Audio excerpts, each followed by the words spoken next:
Hi everyone, welcome back to The Red Path. It's Dara here again today, and in this video of Berzerker Basics, we're going to be talking about the best ways that you can improve your hobby. So grab yourselves a brew, let's dive in.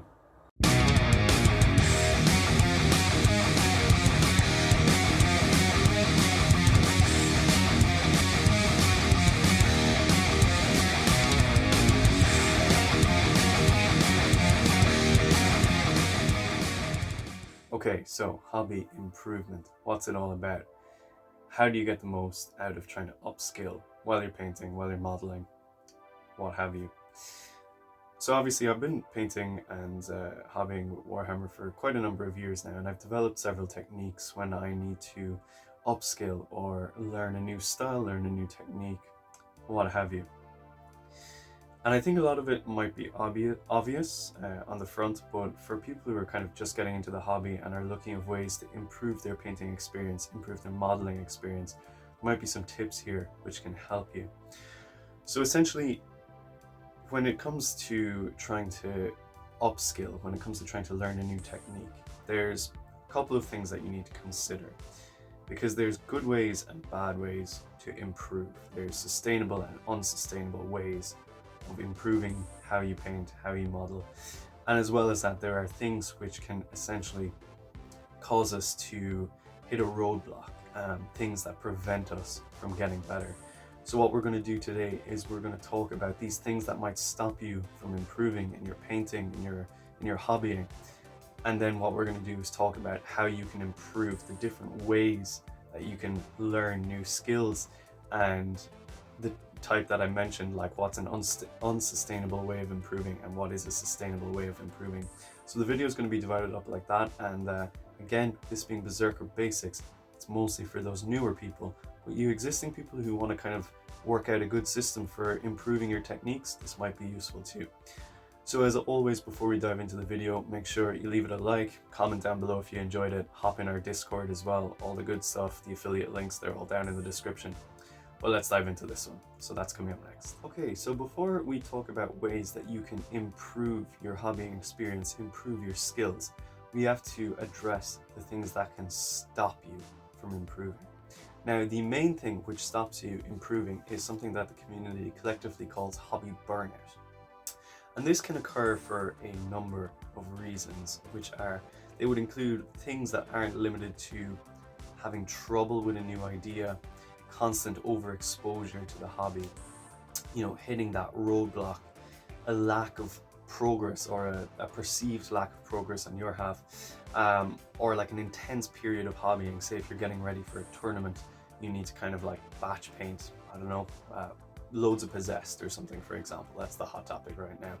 And maybe you spend a couple of weeks just batch painting those Possessed, getting them cranked out, and then afterwards you're just totally burned out from it. These things can happen, and burnout can be a big problem because you just feel demotivated, and this lack of kind of willingness to sit down with a paintbrush and go forward with it.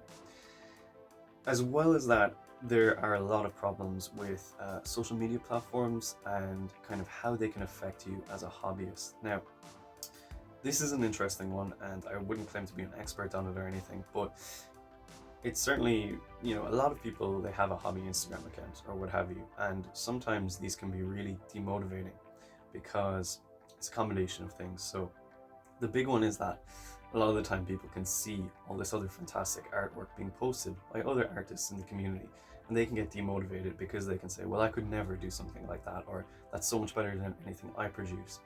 And they can kind of feel like an unwillingness then to continue hobbying. As well as that, there is also this really kind of strange thing going on with a lot of the algorithms on these websites, where if you post something, it might not gain a lot of reach or whatever, you might not get a lot of likes, and you can feel really kind of disheartened by the fact that this thing that you've put a lot of work into isn't gaining that much traction online, and that people aren't interested in your work, what have you.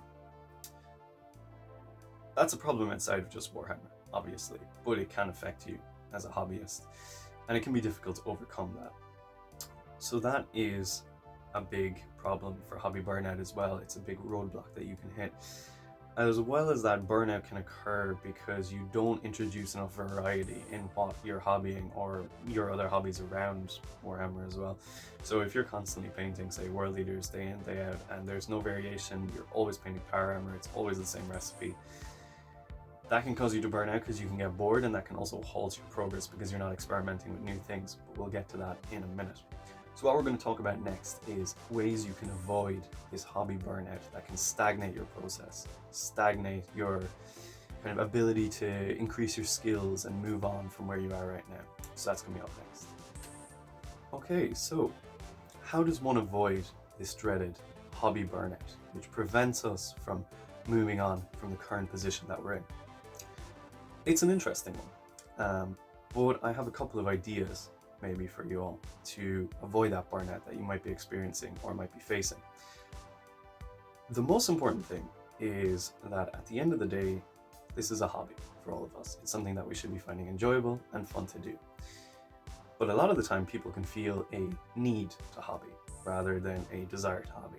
So people can feel like they have to sit down and paint, that they have to get a certain amount of things done. And sometimes you do have to get a certain amount of things done. If you're getting ready for a big game or a tournament or something like that, sure, there are times that you absolutely need to get things done, or if you're a commission painter and you're on a time budget, whatever. But avoiding a need to hobby is very important to avoid burnout, essentially, because if you always feel like you have to sit down every evening and paint, otherwise your backlog is building up and it's becoming this daunting mountain in the background that is ever present. Hobbying when you want to and when you feel the vibe is very, very important, and it gets you into a healthier sort of environment for hobbying, and the chances of you burning out are much smaller. So that kind of falls into the next point of having good pacing with your hobbying and ensuring that you're taking enough breaks as well. If you decide maybe I'm not going to hobby for a week or a month, that's totally fine. Give yourself time to refresh, engage in other activities. And that's really important too, to vary up your hobbies. For example, a lot of the time when I'm not painting Warhammer, my other hobbies would include preparing Dungeons and Dragons, drawing, sketching, playing games online, whatever, exposing myself to other things that is a different form of media, which can be really good because that can kind of feed inspiration into you for when you get back to doing your painting or whatever. You might see something that inspires you or consider something new that you wouldn't really have thought of if you hadn't stepped away from the hobby desk. So taking that time to kind of step away, get some rest, reevaluate, take a break. It's very, very important for healthy hobbying and will help you avoid burnout as well.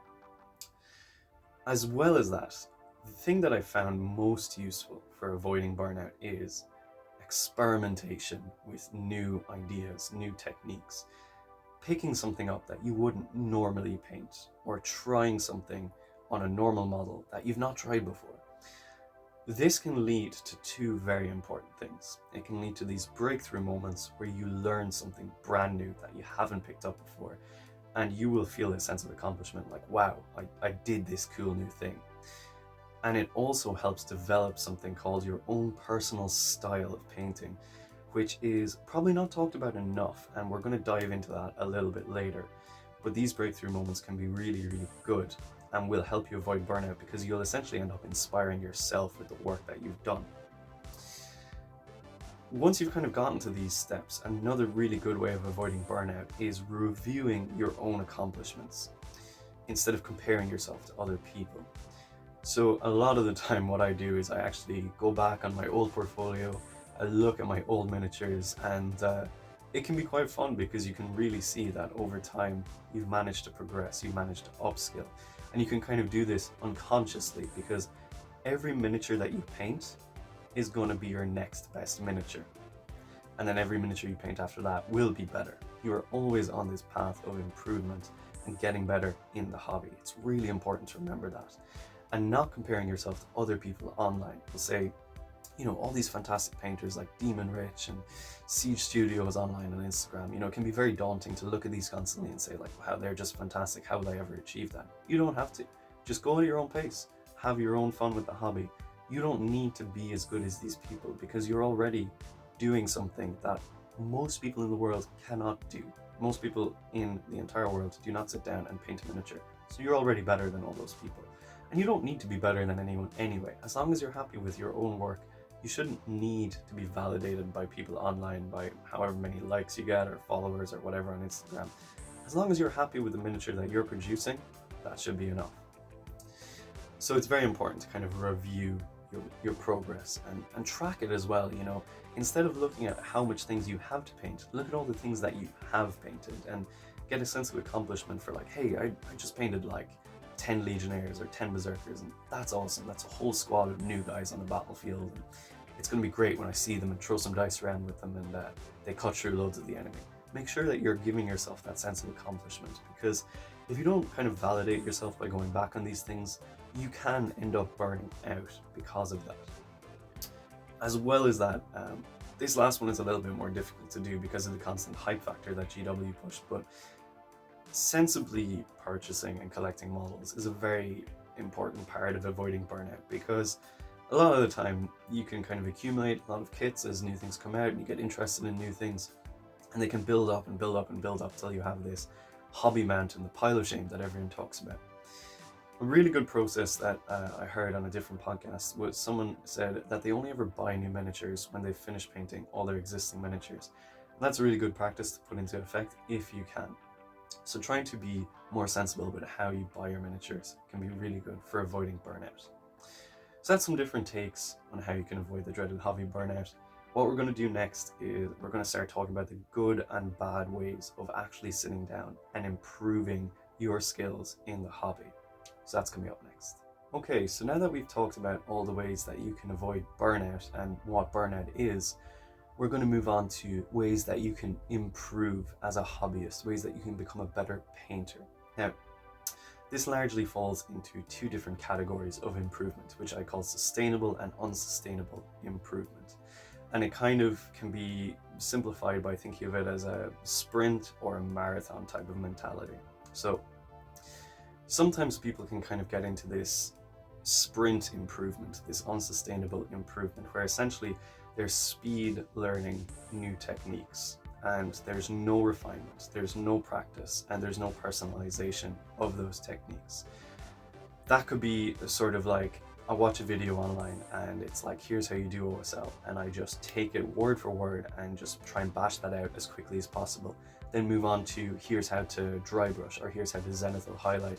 And you're constantly trying to get these new techniques into your roster without taking the time to sit down and improve them.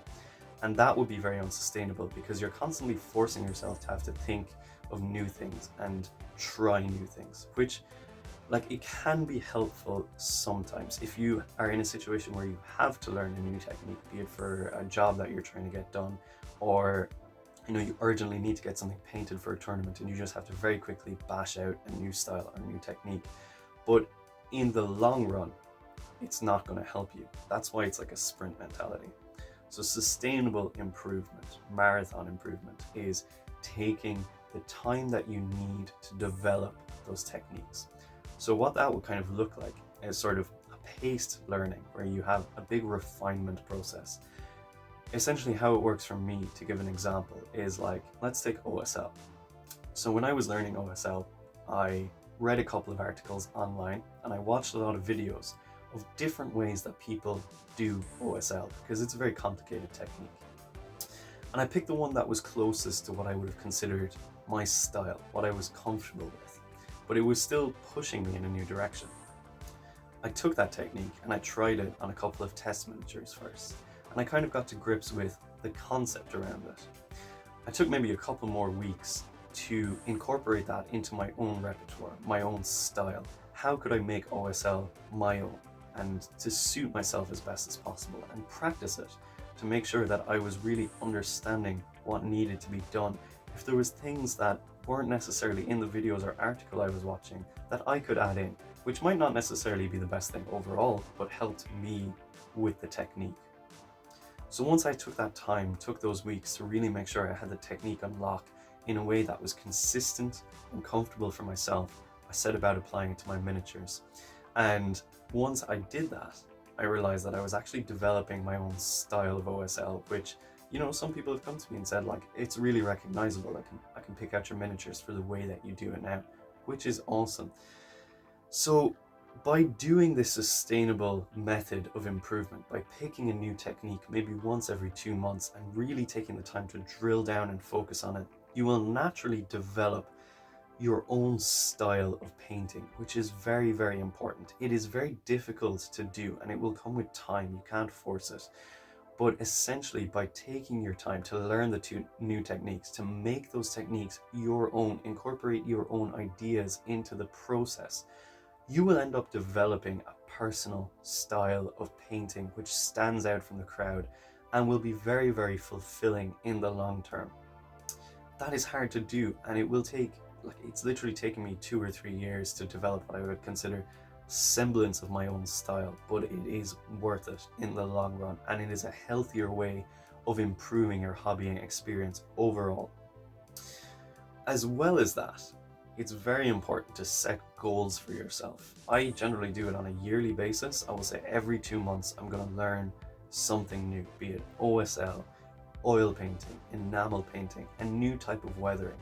And I will really take the time to make sure that I'm getting that technique on lock and incorporating it into my toolbox of different techniques. That is generally the best way of improving your hobbying that I've found. And it can be difficult to sort of make yourself go at that slower pace, not to get overexcited with new techniques, to make sure that you're understanding and mastering the technique, slotting it into your existing toolbox of skills. But once you do that, you can start to experiment with your own style and develop it, which is very, very important, as we've said. So those are generally the best ways of improving as a hobbyist that I've found. It is not limited to this, of course, and I'm sure people will have their own ideas and experiences as well, and it'd be awesome to share that down below. What we're going to do now is do a general wrap-up and summary of everything that we've talked about and kind of give a broad overview of what that will all look like. That's coming up next. Okay, so we've talked about a lot of interesting concepts today, so let's kind of wrap that all up in a little bit of a summary. So the most important thing is taking a little bit of time initially to identify what for you is a healthy way of hobbying and improving your hobby. How can you avoid that dreaded burnout?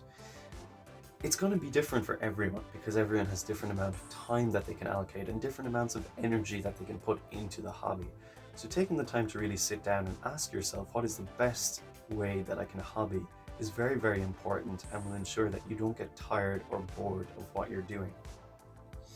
Once you've done that, you can establish a system for improvement that is rewarding and fulfilling and doesn't expend too much energy, doesn't burn you out.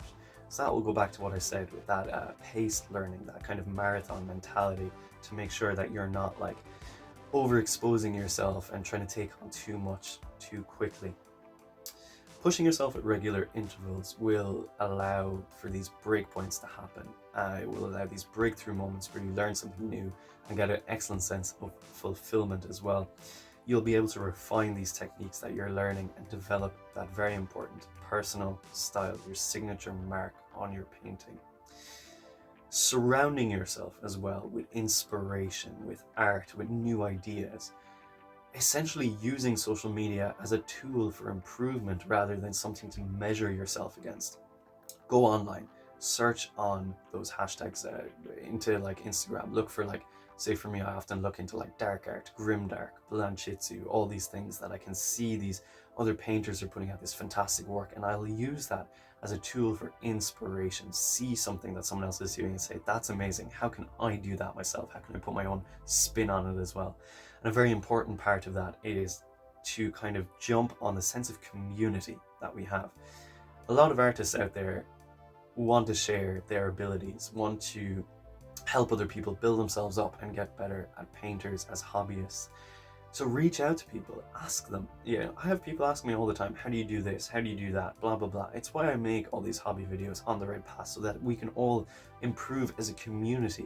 We don't need to be individuals who are competing against each other. We need to be a community that's helping to build each other up as better hobbyists on a global scale. So it's really good to incorporate yourself into these different painting groups where people are spinning ideas at each other, tossing around new things that they've been trying and, talking through their processes and stuff like that. And a difficult but important part of that is being able to handle constructive criticism and differentiate that from actual just unconstructive criticism. What does that look like as well? So surrounding yourself with a great community of artists, with a great source of inspiration, building up a reference bank, stuff that we've all talked about before, can be really good at kind of avoiding burnout, building up your excitement, building up your energy to try new things, and just feeding into this constant network of ideas. And you will find that through that, you'll be developing that personal style. So, use social media as an ally, not an enemy. Don't be kind of like constantly criticizing yourself for not being good enough, not getting enough likes or whatever. Go online and ask people, hey, how did you do that awesome thing? Or, send them a message saying, like, I really enjoyed your work. Could you tell me a little bit more about it? People are so ready to talk about that kind of stuff.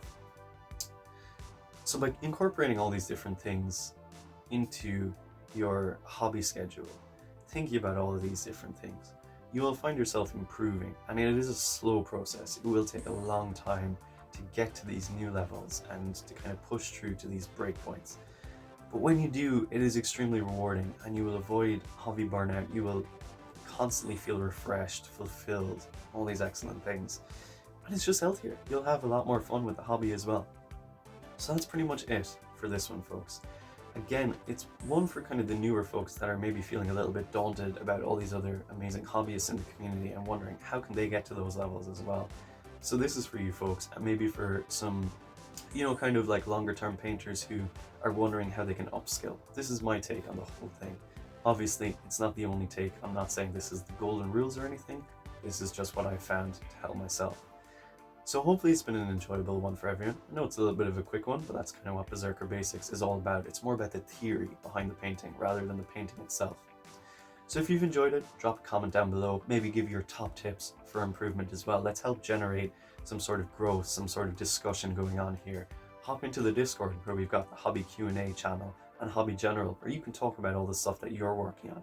Maybe tell us about a breakthrough that you've had recently. Whatever, it's all good. Get the conversation going. So folks, that's it for me. Until then, stay healthy, stay safe, and kill, maim, burn.